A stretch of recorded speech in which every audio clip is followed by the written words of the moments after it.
I've got the power, yeah, and it's over me. Nothing but the Holy Spirit over me that carries me.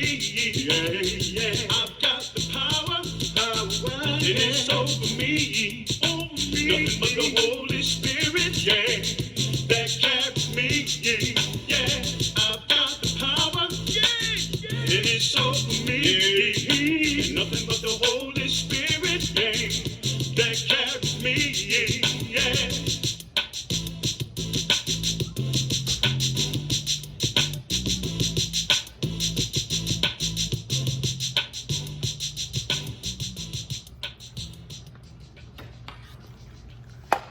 Hi, I'm Betty, and I'm a guest today on Behind the Mask. My sister asked me to share just a little bit of my testimony about living behind a mask of addiction, low self-esteem, and a whole grocery list of other things. When she first asked me to share about living behind the mask, I thought, how would I start that? But then I realized I didn't put the mask on all at one time. My mask came on in bits and pieces. I guess I'll start with this part. When I was young, I got married at a young age, and in 1992, my marriage came to an end, and my family was kind of pulled apart by the enemy. I was devastated. I started feeling unloved, unwanted, and a whole lot of emotional things. Didn't know how to deal with them. So I began to drink. Even though that was not the way I was raised, that gave me a little bit of comfort. And then after a while, and I'm going to make a very long story real short, the drinking with the coolers started with beer, and then hard liquor, and then partying, and then one bad mistake after another. Remembering that I still went to work every day, I still did the things that people expected me to do, not knowing that anybody knew what I was dealing with. And one day, I was introduced to a drug. This drug became my best friend because when I used it, it took away those feelings of being unsuccessful, those feelings of regrets. The life that I was living that was torn apart, that I thought I should be living, was gone. When I took this drug, it made it all go away. Not knowing that in the morning, the pain would still be there. I thank God that through this period of my life, I remembered my upbringing. My upbringing was in the Church of God, and I loved the Lord back then. But I stepped away because I felt the pain was too great even for God to handle. And so this drug had a name, and this drug was called heroin. And at first I used it recreational, so I thought. And then one day I woke up and I was very sick. I started getting very nauseated, vomiting, felt like I had the flu. And I was wondering what was going on with my body. And somebody said, here, take a hit of this. And I said, no, I don't want that. I think I need to go to the doctor. But anyway, I took a hit. And within minutes, I felt rejuvenated. I felt all the pain and anguish go away all over again. And I was like, wow. And that's when I realized that my body was physically dependent on this drug. So the recreational went to every day, but remembering I'm wearing a mask, so I'm going to work every day. I'm doing all the stuff that I thought I was supposed to do. I thought I was hiding from my family. I thought I was hiding from my children and the ones that love me.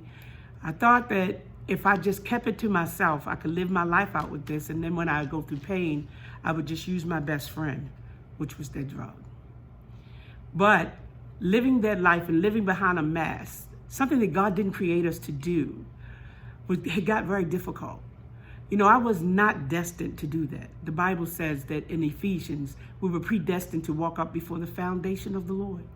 And so me trying to live behind this mask, and it's something that God didn't call me to do, became a task at getting it every day, a task at finding it, a task at trying to stay normal. And then it hit my physical body.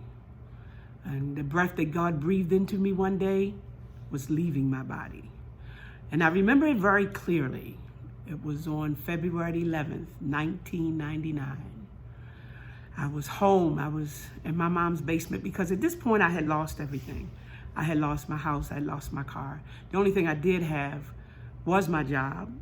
I had lost respect of some I thought I was still hiding. But I didn't care anymore because as long as I had my friend, nothing else mattered. So one day I woke up and I couldn't breathe. And I was like, oh my God, what's going on? I said, well, maybe it was payday. If I get to where I need to go and get my best friend, that my breathing would return to normal. Well, it didn't happen that way. I found myself crawling up the basement steps and screaming for my mom, who was on the second floor, and my daughter. And they came down and I could not breathe. And she began to tell me to breathe in a bag and try to get me settled and everything. I did not know what was going on in the body. I did not know that this drug had did this to me physically. So anyway, the paramedics came and I said, well, good, they're gonna give me a breathing treatment. I'm gonna be on my way and I'm gonna go find my best friend again. Well, it didn't happen that way. They threw me on the stretcher, strapped me down and took me to the hospital. I was totally upset that they were trying to save my life and I wouldn't have my best friend. But while I was sitting in that room trying to live, I began to reflect over the mask that I was wearing and the life that I was living that I know that I wasn't supposed to be living. And I was tired. I was tired of running. I was tired of hiding. I was tired of trying to get the money. I was just tired. But I didn't know what to do. And this pain was so great that even then I tried to escape from the hospital. I told the doctors that I was better and that I had to leave. And the doctor told me, she said, okay. It was in February. She said, so with asthmatics, cold air induces asthma attacks. So she said, if you go outside and come back in and you're breathing better, I'll let you go. So I mustered up all the air that I could. I didn't even make it to the front door. I made it to the bathroom and I asked my daughter to take me back. So I got back into the emergency room again and I told the doctor, I said, I can't do it. I can't breathe. And she said, your breathing has gotten worse. She said, we're going to admit you. I said, well, if you're going to admit me, there's something I need to tell you. And she said, what? I said, I'm a heroin addict and I'm going through withdrawal right now, which is making my asthma symptoms that much worse. I said, can you give me something to help with this pain? And she looked at me and she said, no. She said, if we give you something to help with the discomfort that you're feeling, because you're in respiratory distress, you could die. I said, I didn't care. I didn't want to feel that pain anymore. She said, I'm not going to help you kill yourself. So with that, a few hours later, my family was informed that I was in the hospital and what I was going through. And I remember my mom coming up and people coming up wishing to see me. And I told the doctors to put a no visitation note on my door. I didn't want to see anybody, and I didn't want anybody to see me like that. I was at my bottom. Years of abusing my body and years of alcohol and drugs had taken its toll on my mind and my body. I began to crash, and I remember the doctors bringing in the crash cart and having all this apparatus get ready to hook me up to try to help me to breathe. And I remember the last thing I said before I went out was, doctor, don't let me die. And then I didn't remember anymore. I closed my eyes, and in my spirit, I began to say, Lord, if you choose to deliver me from this nightmare that I have created, I want you to use me for your will and for your way. And Lord, if you see my past and my future, don't let me wake up tomorrow because I'm tired. And with that, I went to sleep. The next day, I woke up with something cold on my back. And I heard a voice said, yes. And it was the doctor, and it was his stethoscope, and he was listening to my lungs. And my lungs had opened up. And I had begun to breathe normally. They still had me on a machine, but my lungs were functioning.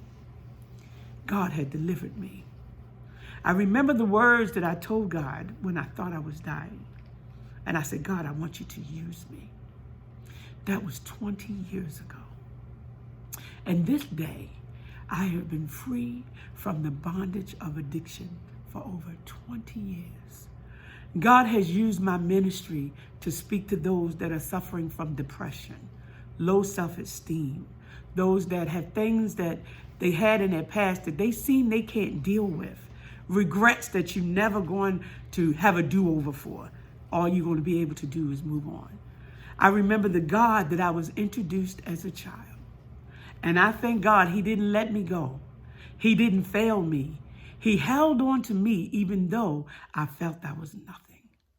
And even though I put my mask on piece by piece, God took the mask off and wanted the whole entirety. And I no longer wear a mask. I go around telling people about Jesus and how he can deliver you. You can be delivered from drugs. They say we suffer from an illness which there is no known cure. But I reckon to tell you that I found a cure. And his name is Jesus, the great I am. Anything that you're going through today that you may seem that you can't make it through, know that Jesus can bring you through. All you have to do is reach out to him because he's reaching down for you. I'm asking anyone out there that needs a prayer. You can subscribe to this ministry, Behind the Mask Ministries, on YouTube. You can also send Tony a message asking for prayer. If you know somebody that needs deliverance from drugs or alcohol, reach out, let her know. She can reach out to me and I can point you to Jesus. I also have made connections in the city of Baltimore with treatment facilities. People that can counsel you, people that can help you, can get you a bed on demand. You don't have to live behind the mask of addiction anymore. The Bible lets us know who the Son set free is free indeed. Please subscribe to Behind the Mask Ministry. Add comments and views and share your comments about this and all other segments that my sister have presented. And I just want to remind you, you don't have to live behind the mask anymore. Amen.